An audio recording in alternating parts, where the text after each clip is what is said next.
Hello दोस्तों, आज एक अलग तरह के लकवे पर बात करेंगे जिसको वाटर शेड एरिया स्ट्रोक बोलते हैं। ये बेसिकली एक अलग तरीके का लकवा है जो कि अक्सर लो बीपी या हार्ट फेलियर, हार्ट अटैक ऐसे किसी कारणों की वजह से होता है जिसमें ब्रेन का ब्लड सप्लाई कोई कारण से सडनली लो हो जाए। ये लकवा बाकी लकवों से अलग क्यों है, इसमें क्या स्पेसिफिक साइन सिम्टम्स होते हैं और मैनेजमेंट में कोई इसका फर्क है या नहीं, ये सारी चीज़ों पर आज हम बात करेंगे। आज का टॉपिक है वाटर शेड स्ट्रोक पर। टॉपिक पर जाने से पहले जो लोग हमारे चैनल पर नए हैं उन्हें रिक्वेस्ट करूंगा कि चैनल को सब्सक्राइब करें, वीडियोस को लाइक करें, शेयर करें, फॉलो करें, कमेंट करें, पूरा देखें। टॉपिक इंपॉर्टेंट है, इसे एंड तक देखिएगा। चलिए शुरू करते हैं।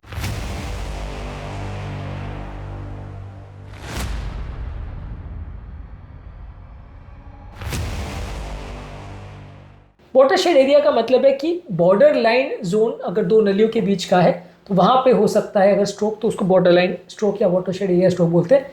अगर आगे की और मिड वाली एरिया की जो नली है उसके बीच का जो एरिया है, यानी जिसको दोनों एरिया की नलियाँ सप्लाई करती है और थोड़ा थोड़ा ही ब्लड पहुंच पाता है, तो वो एरिया में कई बार पूरा ब्लड प्रेशर कम हो जाने की वजह से वाटरशेड एरिया स्ट्रोक हो जाता है। यानी दोनों नलियों का ब्लड सप्लाई वहाँ पे सडनली कम हो जाता है, तो इस तरह का स्ट्रोक देखने को मिलता है। अगर एंटीरियर और मिडिल सेरेब्रल आर्टरी के बीच का जो एरिया है उसमें सडनली ब्लड सप्लाई कम हो गया तो हो सकता है। मिडिल और पोस्टीरियर सेरेब्रल आर्टरी, ये तीन ब्रेन की आर्टरीज है जिसके वजह से लोगों को ये प्रॉब्लम होती है। इनमें से कोई भी दो आर्टरी के बीच का जो एरिया है जहाँ पे दोनों आर्टरी के सिर्फ ब्रांचेस पहुंच पाती है, मेन नलियाँ खुद उतना ज़्यादा सप्लाई नहीं करती है, वो एरिया में अगर लकवा हो जाता है तो उसको वाटरशेड एरिया स्ट्रोक बोलते हैं। बेसिकली इसके होने का कारण ये है कि कोई कारण से पूरे ब्रेन का ही ब्लड सप्लाई कम हो जाए। यानी कि अगर पेशेंट को हार्ट का कुछ प्रॉब्लम हो गया या पेशेंट का ब्लड प्रेशर बहुत लो हो गया, तो वैसे केस में क्या होता है कि पूरे ब्रेन का ही ब्लड परफ्यूजन कम हो जाता है। और ऐसे एरिया में ब्रेन के वो एरियाज जहाँ पे दोनों आर्टरीज के बहुत कम ब्रांचेस पहुंच पा रही है, यानी कि दोनों एरिया जहाँ मर्ज कर रहा है, जैसे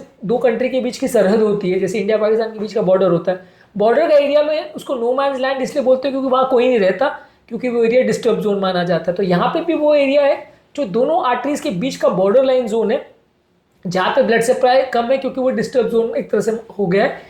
आर्टीरियर और मिडिल सेरेब्रल आर्टरी के बीच का जो जोन है जहाँ दोनों का सप्लाई उतना ज़्यादा नहीं है लेकिन दोनों की बाउंड्रीज है वहाँ पे मर्ज करती, वो एरिया को उसका वाटरशेड बोला जाएगा। मिडिल और पोस्टीरियर के बीच में दूसरा वाटरशेड होगा जहाँ पे दोनों की ब्रांचेज उतनी नहीं पहुँचती। इस एरिया में अगर मान लीजिए दोनों आर्टरीज का एक साथ ही ब्लड सप्लाई कम हो गया हार्ट की प्रॉब्लम की वजह से, तो वैसे केस में दोनों एरिया में जो ब्लड सप्लाई वहाँ पहुँचना चाहिए था वो कम पहुँच पाता है, तो लकवा हो जाता है लो ब्लड परफ्यूजन की वजह से।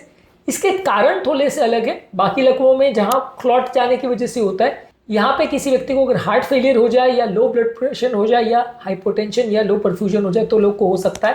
कार्डियो एम्बोलिज्म में अगर कोई छोटा सा क्लॉट हार्ट से अगर ब्रेन में चला जाए और डिस्टल एम्बोलाई कर दे, यानी कि जो उस एरिया की ब्लड सप्लाई वहाँ पर डायरेक्टली जाकर अगर क्लॉट हो जाए तो हो सकता है। अदरवाइज मेन नली के क्लॉट में ये एरिया यूजली अफेक्टेड उतना नहीं होता।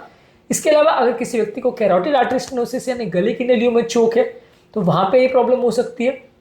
बहुत ज़्यादा अगर कोलेस्ट्रॉल डिपोजिशन है गले की आर्टरी में जिसकी वजह से दोनों एरियाज में ब्लड सप्लाई कॉम्प्रोमाइज हो रहा है अगर कैरोटिड आर्टरी की ब्लॉकेज की वजह से, तो वहाँ पे हो सकता है।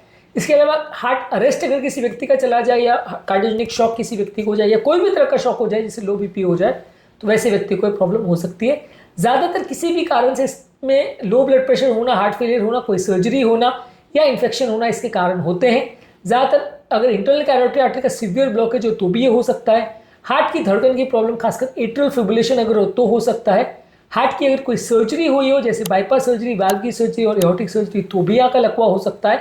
और बहुत सीवियर अगर डिहाइड्रेशन किसी व्यक्ति को हो, उम्र दराज व्यक्ति है या डायबिटिक कीटोएसिडोसिस के व्यक्ति या कोई ब्लड लॉस की वजह से सीवियर डिहाइड्रेशन हो जाए तो भी इस व्यक्ति को यहाँ पे लकवा हो सकता है। यानी कोई भी कारण से हार्ट में अगर कोई प्रॉब्लम है या नलियों में प्रॉब्लम है तो ऐसे कारण से ब्रेन के जो एरिया में इन्वॉल्वमेंट होता है उसको वाटरशेड एरिया स्ट्रोक बोलते हैं। इसमें दो तरह के वाटरशेड एरियाज इन्वॉल्व है। एक होता है कॉर्टिकल वाटरशेड जिसमें एंटीरियर मिडिल सेरेब्रल आर्टरी या मिडिल और पोस्टीरियर सेरेब्रल आर्टरी के ऊपर का जो एक्सटर्नल बाउंड्री है वहां पे जो एरिया इन्वॉल्व होता है। इसमें लक्षणों में ज्यादातर प्रॉक्सिमल लिम्ब वीकनेस होती है, यानी दोनों हाथ पाँव में ऊपर का जो एरिया है कंधों के आसपास का और पाँव जहाँ से चालू होते हैं वो एरिया का मसल्स काम करना बंद कर देंगे।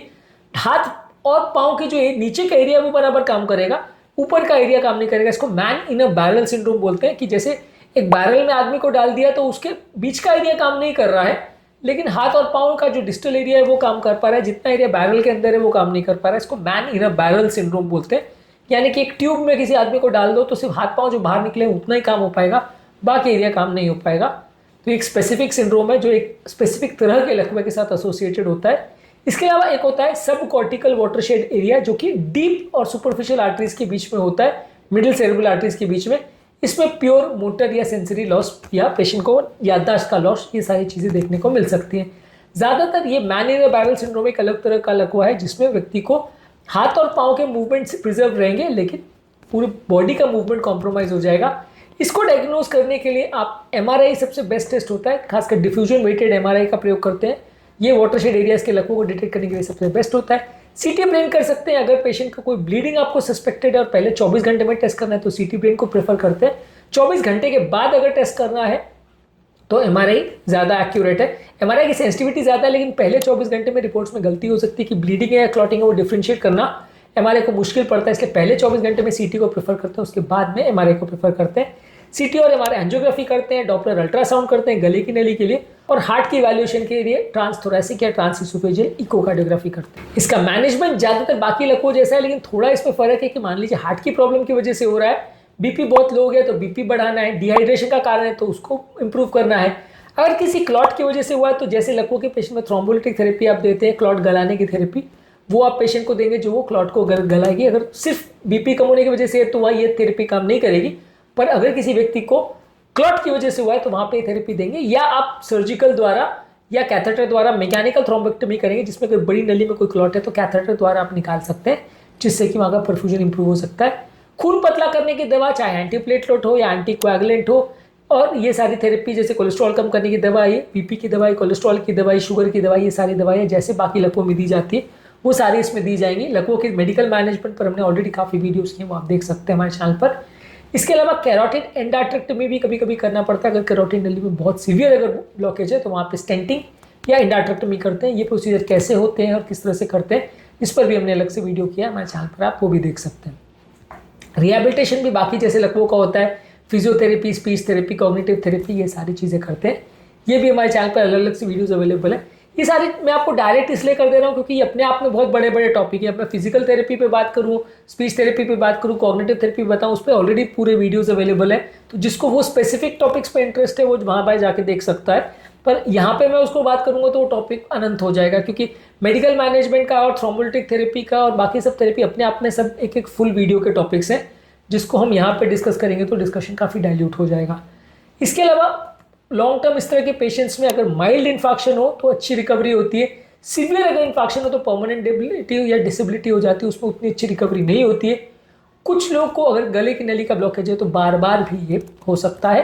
तो बेसिकली बाकी लकवों से फ़र्क इसमें यह है कि एक तो इसके कारण अलग होते हैं कि हार्ट के लो परफ्यूजन की वजह से होता है या इंटरनल कैरोटिड आर्टरी के ब्लॉकेज की वजह से होता है, और इसके फीचर्स जो मैन इन बैरल सिंड्रोम है वो एक अलग तरह का लकवा है जो बाकी और किसी जगह के एरिया में इन्वॉल्वमेंट में नहीं मिलता है। तो ये अगर किसी को मिल रहा है तो यहाँ पे आप वाटरशेड एरिया का इन्फैक्ट सस्पेक्ट कर सकते हैं। एमआरआई द्वारा आप इसको डायग्नोज करते हैं और ट्रीटमेंट के लिए बाकी लकवों के लिए जैसा आप मैनेज करते हैं, साथ में हार्ट का स्टेबलाइजेशन और बीपी बढ़ाने की दवाइयाँ आप पेशेंट को देते हैं। आज के टॉपिक में हमने बात करी वाटरशेड एरिया स्ट्रोक, और ये बाकी लकवों से अलग कैसे है, उसमें क्या फ़र्क है, कैसे इसको मैनेज किया जाता है और क्यों इसको जानना ज़रूरी है, इस पर हमने बात करी। उम्मीद करूँगा कि आज के टॉपिक में कुछ नई बातें जानने को मिली होगी। जो लोग हमारे चैनल पर नए हैं उन्हें रिक्वेस्ट करूँगा कि चैनल को सब्सक्राइब करें, वीडियोज़ को लाइक करें, शेयर करें, फॉलो करें, कमेंट करें तुरंत।